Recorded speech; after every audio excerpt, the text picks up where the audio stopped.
Monte Calvario diviso una cruz, emblema. Tenga cada uno de ustedes muy buenos días, muy buenas tardes, muy buenas noches.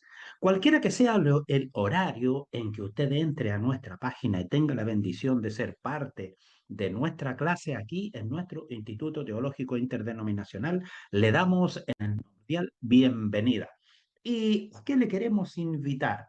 Hoy estamos compartiendo un ciclo más de la asignatura Vida de Cristo. Y ha sido tan interesante todo este pasar porque tenemos mucho, mucho que compartir de la palabra de Dios.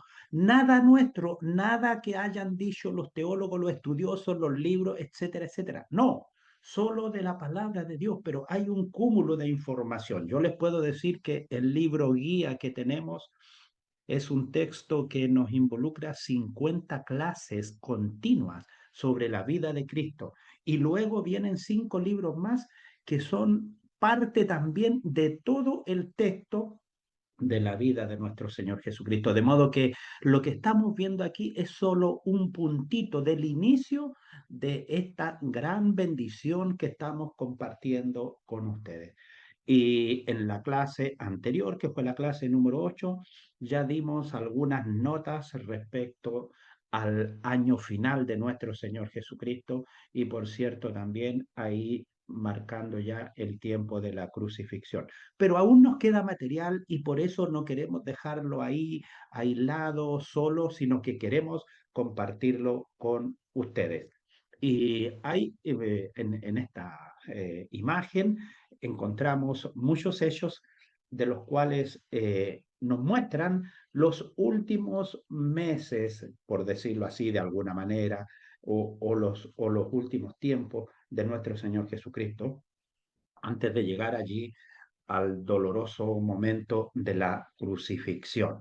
Y esto es lo que está entre aproximadamente 4 a 6 meses antes del tiempo en que él fuera allí crucificado.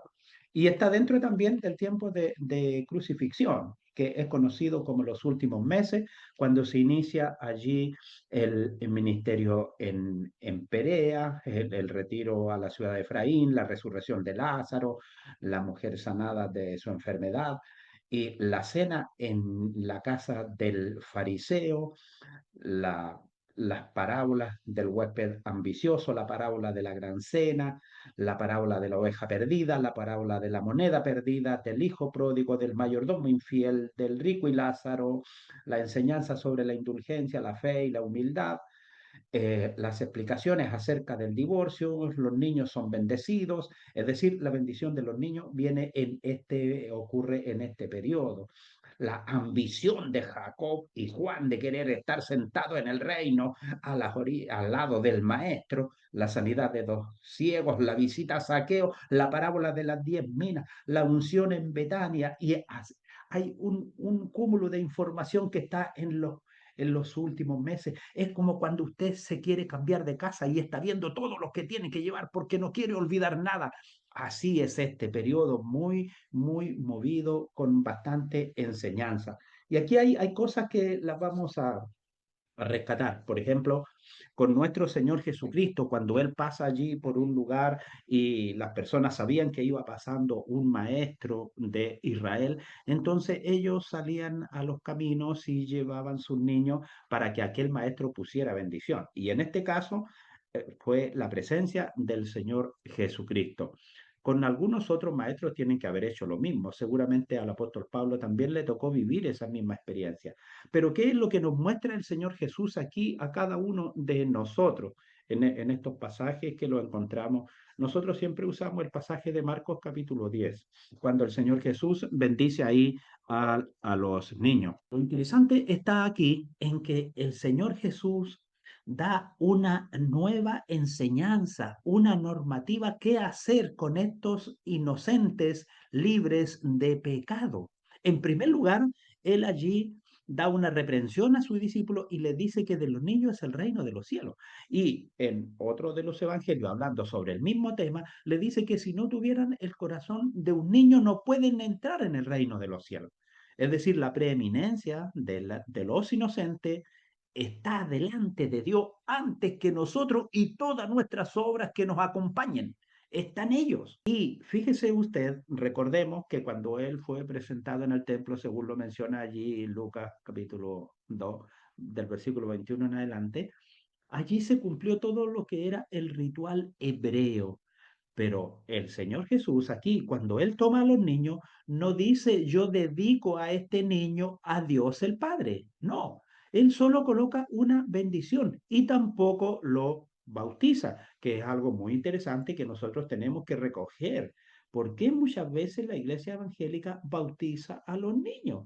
Cuando la escritura, cuando el Señor Jesús en ninguna de sus enseñanzas lo deja establecido así. Hay algunos que dicen, no, es que hay que hacerlo porque esto se relaciona con el rito de la circuncisión, para que ellos estén integrados a la familia de Dios. El que te integra a la familia de Dios es precisamente el soberano eterno a través de su Espíritu Santo, cuando tú eres una persona consciente y eres liberado de tus pecados, entonces Él te hace hijo adoptivo de Él por la obra y gracia de la muerte de nuestro Señor Jesucristo y por su sangre derramada en la cruz.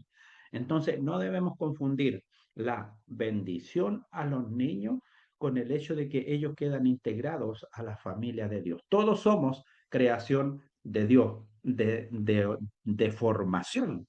Somos creación de Dios. Cuando nosotros tenemos conciencia, tenemos uso de razón y entendemos que estamos separados de Dios a causa de nuestro pecado. ¿Cuál pecado? El solo hecho de no creer en Dios, de estar alejados de Dios, ese es nuestro gran pecado. El pecado del hombre ateo, del hombre que no cree, del hombre que simplemente dice, no, yo vivo mi vida a mi manera. Ese es el pecado de toda la humanidad, estar separado de Dios. Pero cuando el hombre y la mujer en conciencia vienen a Dios y son movidos a través de su Espíritu Santo con una conciencia contrita y humilde delante de Él y se arrepienten delante de Él, entonces son verdaderamente hechos hijos de Dios. Y no solo ahora creación, sino que verdaderamente rescatados por el gran milagro de la salvación de nuestro Señor Jesucristo. Y también encontramos en esta parte final de su vida también más adelante vamos a conversar sobre la cena del Señor. Por eso que yo quiero recalcar algunos de los hechos que se nos mencionan aquí en esta lámina y es lo que nosotros encontramos en la ruta número 1 que va desde Betábara, que está cerca de Betania, un poquito más al sur, en la parte norte del mar Salado, y ahí se resalta la resurrección de Lázaro, un hermoso pasaje que nosotros lo podemos estudiar en profundidad y vamos a sacar mucho de ello, porque llevaba 4 días, yede ya le dijeron, o sea, algo imposible para la mente humana, pero el soberano creador a través de su Hijo Jesucristo allí levantó a Lázaro y aparte de ello que era su amigo. Luego va de Betania a Efraín, allí según Juan 11:54. La nota número 3 que va de Efraín a Perea, según Marcos 10:1, y ahí nos muestra cuando sana a la mujer inválida, según Lucas 13, del 11 al 13, y también encontramos el pasaje que recién estábamos comentando cuando Jesús bendice a los niños. En este caso está en Lucas 18, del 15 al 17, y también lo encontramos en Marcos capítulo 10. Luego tenemos la ruta de Perea a Jerusalén, según Mateo 20:17, donde allí es sanado el ciego Bartimeo. Bar es hijo y Timeo era el nombre, entonces el hijo de Timeo. Según Marcos 10, del 46 al 52. Lo hermoso de ese pasaje de Bartimeo es que el hombre, estando ciego, ya se quitó la capa. Qué hermoso es dejar aquellas cosas que nos impiden servir a Dios porque queremos ver a través de la claridad de su Espíritu Santo. Luego tenemos que Jesús es ungido por María en Betania, según Juan 12, del 1 al 9. Y aquí hay algo que aclarar, amados hermanos, porque este fue la atención que hace María, la hermana de Marta y Lázaro. Pero también encontramos otro pasaje en la Escritura donde el Señor Jesús también es ungido por una mujer, pero no se menciona su nombre y hay algunos que dicen que esa mujer que le unge los pies es María Magdalena, pero la Escritura no nos dice eso. No nos da a entender que quien hace aquello es precisamente ella, sino que simplemente menciona a una mujer pecadora. Pero no hay que confundirla con este pasaje en el cual sí identifica claramente a María, la hermana de Marta y de Lázaro. Podemos observar también a través del mapa que nosotros encontramos, por ejemplo, dice Lázaro es resucitado. Y hay una figura ahí que nos muestra a María que unge los pies de Cristo. Y quiero pasar a una siguiente imagen en la cual vamos a compartir los últimos días y los últimos momentos de nuestro Señor Jesucristo y, por cierto, el tiempo también de la crucifixión. Y es un mapita muy sencillo, muy rústico, en blanco y negro, no tiene nada llamativo e incluso como que uno se aburre mirándolo. Pero precisamente las clases que nosotros hacemos no son para que usted esté con los ojos puestos, sino que sus oídos abiertos, porque mientras tengamos nuestros oídos abiertos vamos a poner atención a la palabra del Señor. Eso es lo que a nosotros nos interesa y es lo que queremos compartir con usted. Y mire, este pasaje, a través de esta breve figura, nos va mostrando los sucesos que van ocurriendo allí en Jerusalén. La primera línea que nosotros encontramos es precisamente cuando va de Betania a Jerusalén. ¿Y qué sucede allí?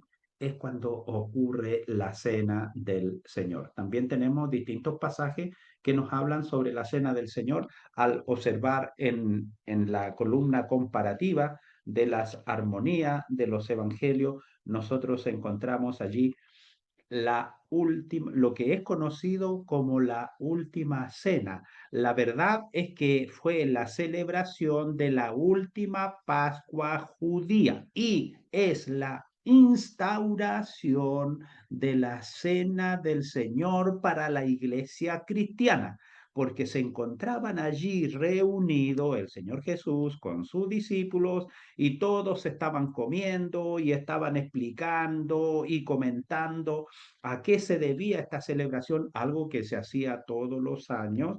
Verdaderamente el pueblo judío lo hace así, todos los años se reúnen y comentan y repiten, porque eso es lo que se aconseja en el Pentateuco, y cuando te pregunten tus hijos, tú le dirás, esto lo hacemos por tal motivo, y recordarán y volverán a decir y repetirán, porque a través de la repetición se va quedando la narrativa en la memoria de las personas. Entonces, eso es lo que ocurre precisamente allí en la cena del Señor. Ellos estaban comiendo ahí pan con una sustancia ahí, vinagre, con sal y amarga, porque recordaba el dolor vivido en Egipto, las lágrimas. Cada uno de los objetos que se coloca allí en la mesa tiene un significado muy particular. Entonces, estaban en eso y el Señor Jesús en medio de la cena, a mí me encanta mucho cuando uno abre el Evangelio de Lucas, cómo presenta el Evangelio de Lucas la cena del Señor, porque nos la muestra como en dos etapas, como que ya habían terminado de comer e incluso claramente en los otros evangelios también da a entender eso, como que ya había pasado el tiempo de la comida y como haciendo un paréntesis, el Señor Jesús hace esa introducción de que toma el pan, comparte también el contenido de la copa con sus discípulos. En el capítulo 22 del Evangelio de Lucas yo lo encuentro que da esta diferenciación muy notoria. Desde el versículo 17 hacia atrás hay un antes y del versículo 18 en adelante hay un después. Y quiero leerlo así brevemente. Y les dijo, cuánto he deseado comer con vosotros esta Pascua antes que padezca, porque os digo que no la comeré más hasta que se cumpla en el reino de Dios. Y habiendo tomado la copa, dio gracias y dijo, tomad esto y repartidlo entre vosotros, porque os digo que no beberé más del fruto de la vid hasta que el reino de Dios venga. Y tomó el pan y dio gracia y lo partió y lo dio diciendo, esto es mi cuerpo que por vosotros es dado, haced esto en memoria de mí. Como que ahí él termina una fase y luego en el versículo 20 dice, de igual manera, después que hubo cenado, es decir, terminó todo lo que era allí el ritual hebreo, lo que era de la tradición. Ya había tomado la copa, había partido el pan, pero ahora dice, de igual manera, después que hubo cenado, tomó la copa diciendo, esta copa, y aquí esto es lo nuevo, ya no es la circuncisión, sino que dice, esta copa es el nuevo pacto en mi sangre que por vosotros se derrama. Ahí hay un cambio tremendo, pero que crucial, que da vuelta la historia bíblica respecto a lo que significaba la Pascua hasta ese momento. De ahí en adelante, la Pascua quedó detenida, la celebración judía, y ahora se va a abrir una nueva etapa, una nueva época, una nueva era. ¿Con qué? Con la cruz. Se levanta la cruz. De la cruz hacia atrás queda la Pascua y de la cruz hacia adelante queda la sangre de Cristo y el cuerpo de Cristo. Y esto es hermosísimo, amados hermanos, porque el apóstol Pablo lo explica muy bien allí en la carta a los Corintios, en el capítulo 11, dándonos a entender quiénes participan de la cena del Señor. Y aquí y ahí también hay algo interesante, porque hay muchos que dicen, no, que participen todos los niñitos, la guaguita, ña, ña. Miren, amados hermanos, seamos maduros en la palabra del Señor. El apóstol Pablo dice que hay que discernir y el que no tiene conciencia, razón, conocimiento, no puede discernir lo que es bueno, lo que es malo.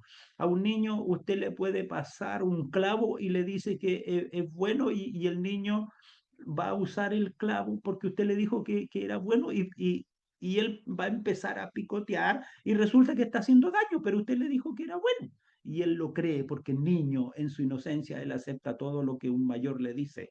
Pero en la cena del Señor tenemos que participar como adultos. Y luego señala la misma escritura que no tenemos que ser partícipes indignamente. ¿Qué es ser digno ahora para resumirlo? Bueno, digno es estar en paz con Dios y con los hombres, con una conciencia limpia, clara, transparente, sin atadura, sin malversaciones morales, valóricas, en paz con Dios. No es que Dios conoce que yo tengo algo escondido, le voy a preguntar al pastor si puedo o no puedo. No, es que lo que pasa es que yo estoy saliendo y de repente por ahí pasa algo. No, amado hermano, no, es tu problema con Dios. No tienes por qué endosarle tu falta a otra persona, porque desde el momento en que el Señor Jesús muere en la cruz y se rompe el velo del templo, la apertura a la confesión es tuya con el Dios eterno. Se terminó el trabajo de confesión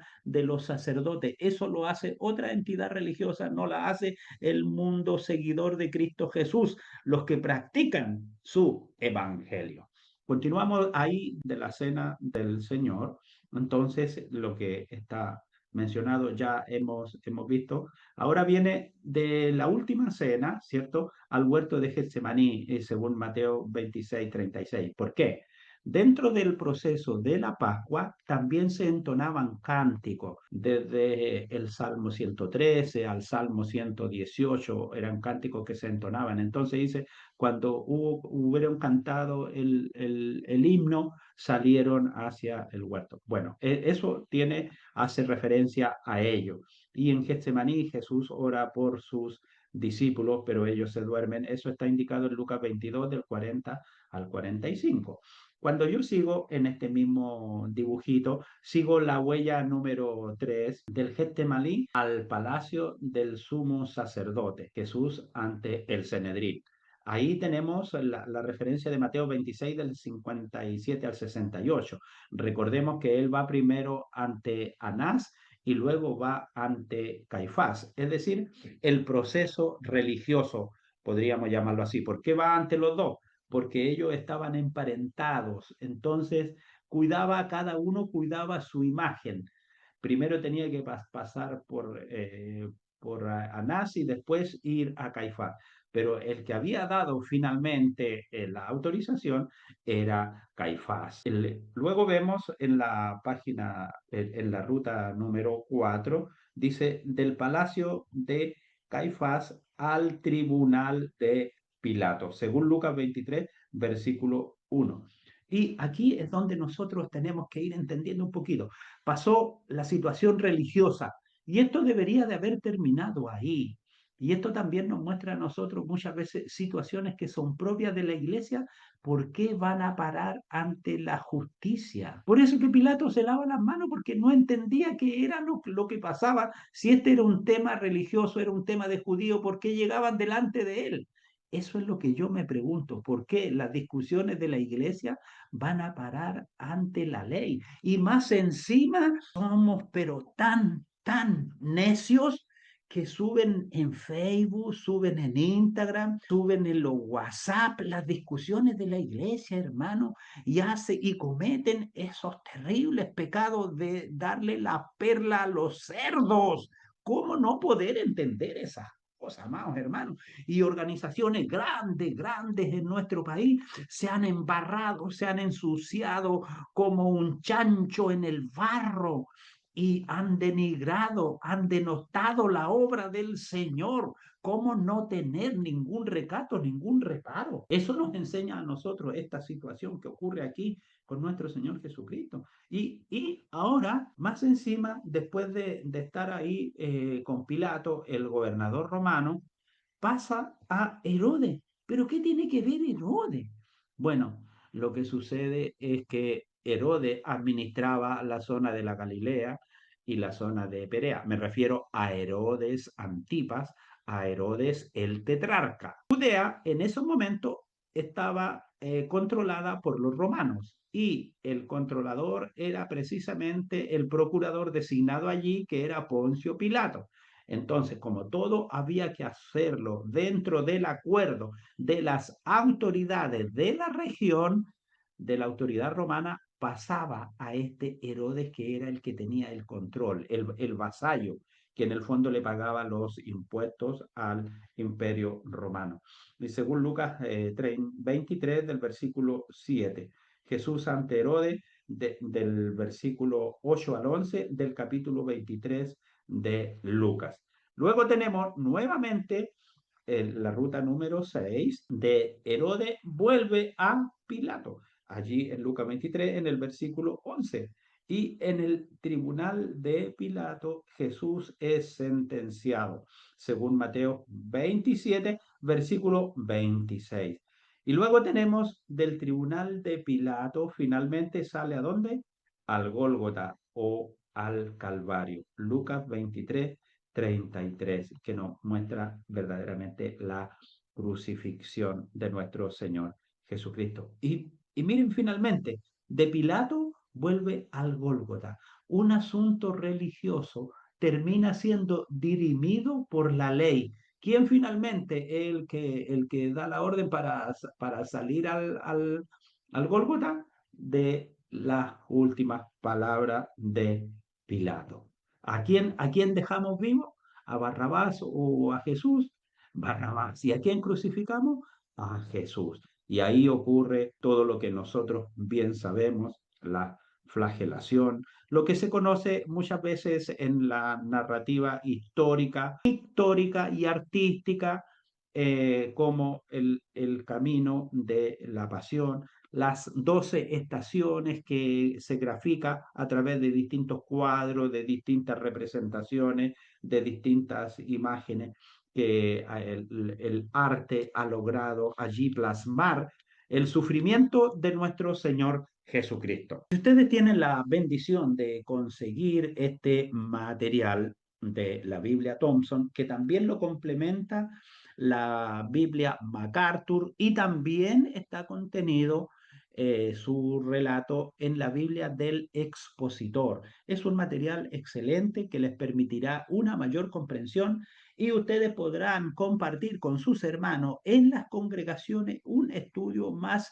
exhaustivo y en detalle paso a paso de todo lo que ocurre en los últimos días en la vida de nuestro Señor Jesucristo. Ahora quiero pasar y mostrarles a ustedes una imagen de las horas en la cruz, que también es un material didáctico muy interesante para cada uno de nosotros. ¿Y qué es lo que tenemos? Bueno, primero, sobre esa nube negra que representa el tiempo ahí de sufrimiento, de gran dolor, ahí y dice expresión romana y moderna del tiempo.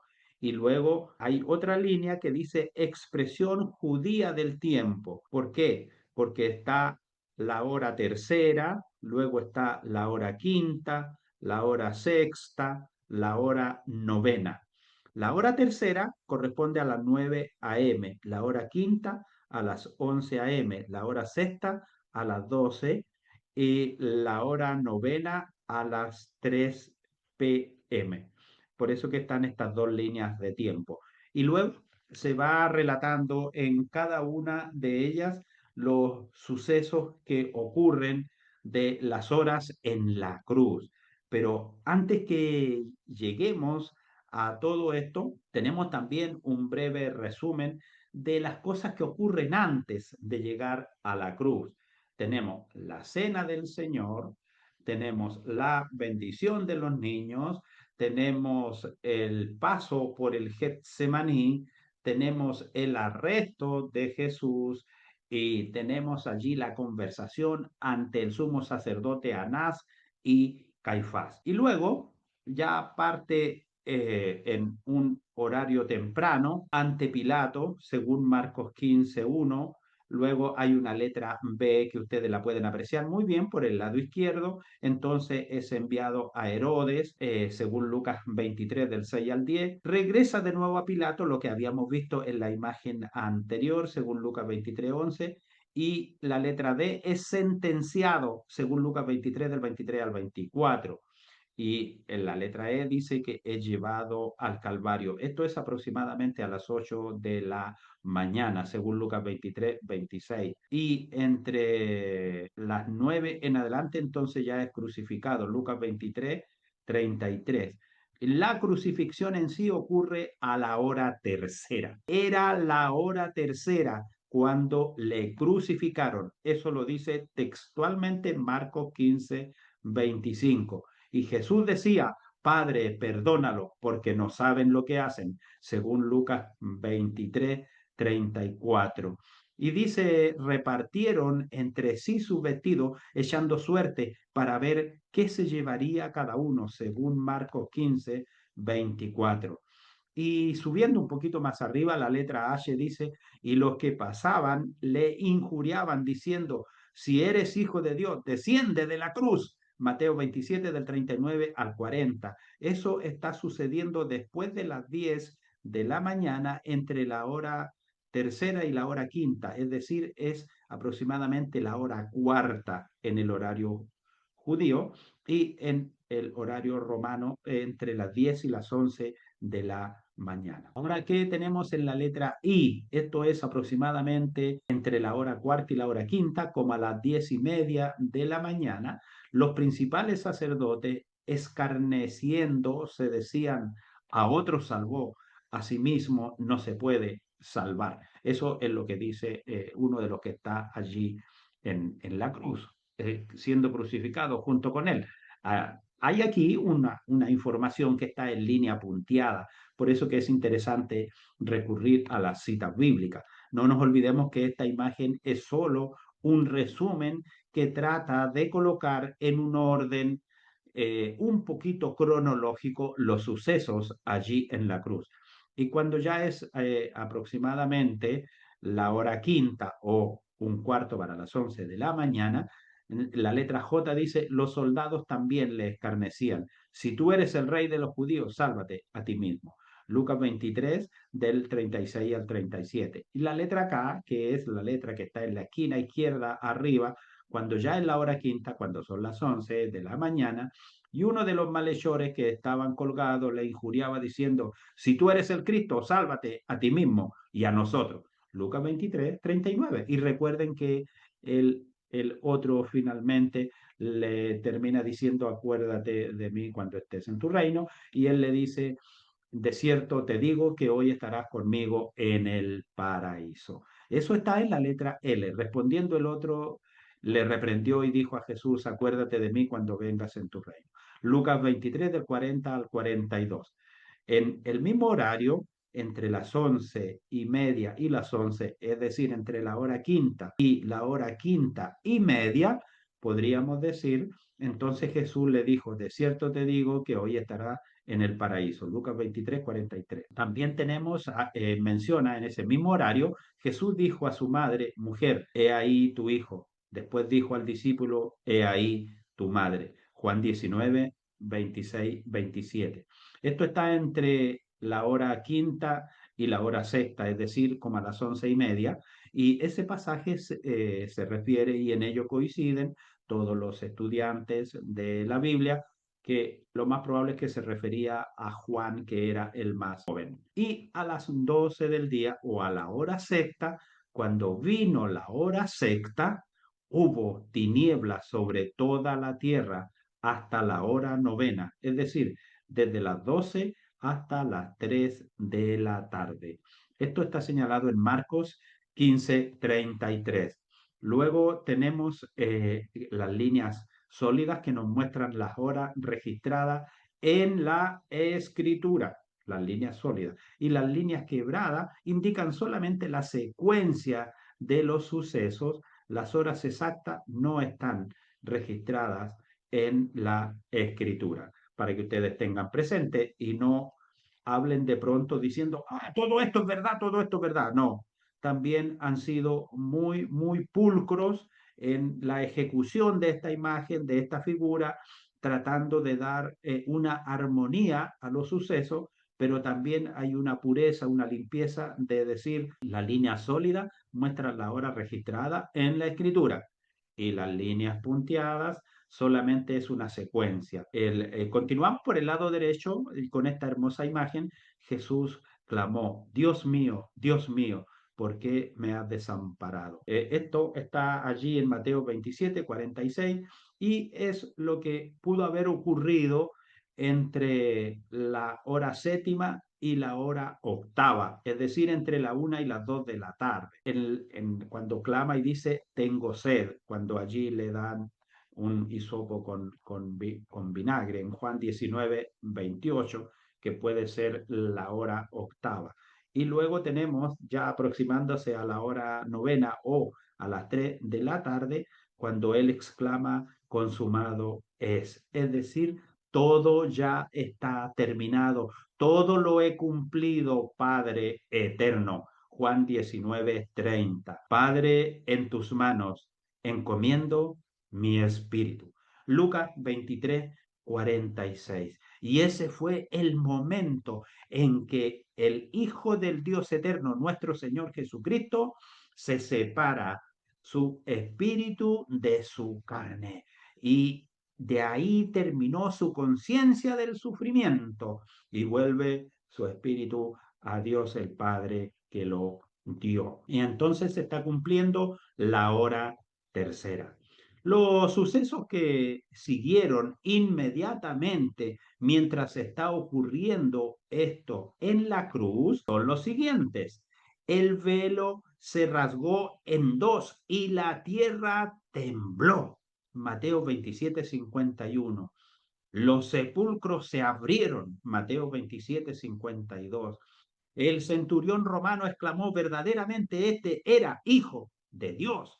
Mateo 27:54. La confesión de la multitud. Lucas 23:48. Las piernas de los ladrones son quebradas. Juan 19:31, 32. Pero ¿por qué ninguna de las piernas del Señor Jesucristo fue rota? porque estaba escrito en la palabra de Dios y no pasará una tilde ni una jota que de su palabra no se cumpla.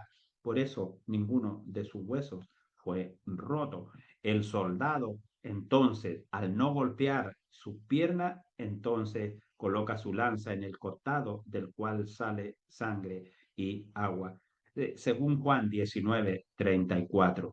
Y luego ya, una vez ya descendido de la cruz y llevado a un sepulcro, la última información que encontramos en esta imagen, la sepultura del maestro según Juan 19, del 38 al 42.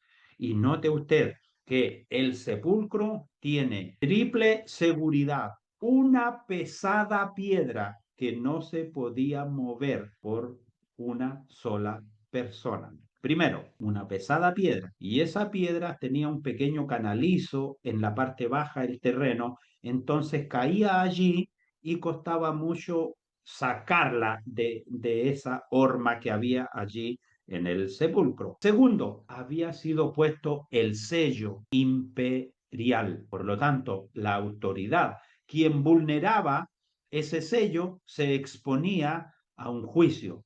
Y no solo eso. Y tercero, había una guardia física. Allí habían guardias romanos que estaban vigilando la piedra, cuidando que nadie violara el sello y aparte de, de ello, impedían que cualquier individuo o persona se acercara al sepulcro. Por lo tanto, era, podríamos nosotros decir, imposible abrir la tumba, quitar la piedra y poder revisar cómo estaba el embalsamiento que le habían hecho allí al envolverlo en su sábana y colocarlo allí en la tumba.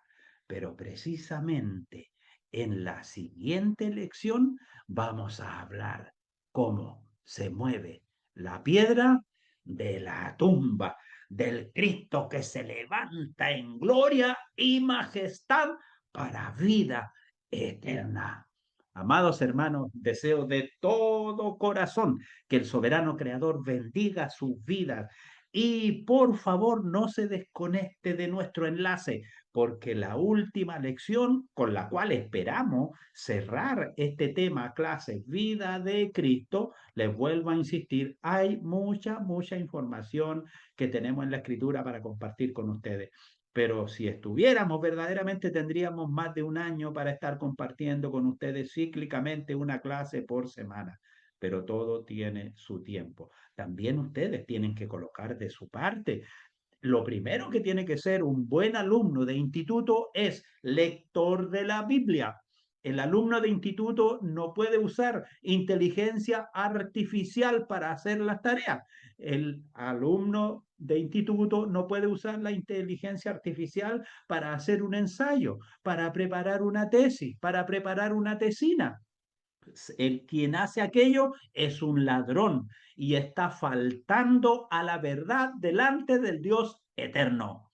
Usted, como alumno de instituto, debe cuidar su moral, su ética delante de Dios y ser una carta leída, pero abierta a los ojos de Dios y a los ojos de los hombres. Pero, profesor, ¿va a terminar la clase? Sí, sí, deseo de todo corazón que el soberano creador bendiga vuestras vidas y nos vemos la próxima semana, si Dios no ha venido antes por cada uno de nosotros. Que Dios les bendiga y tengan una buena semana.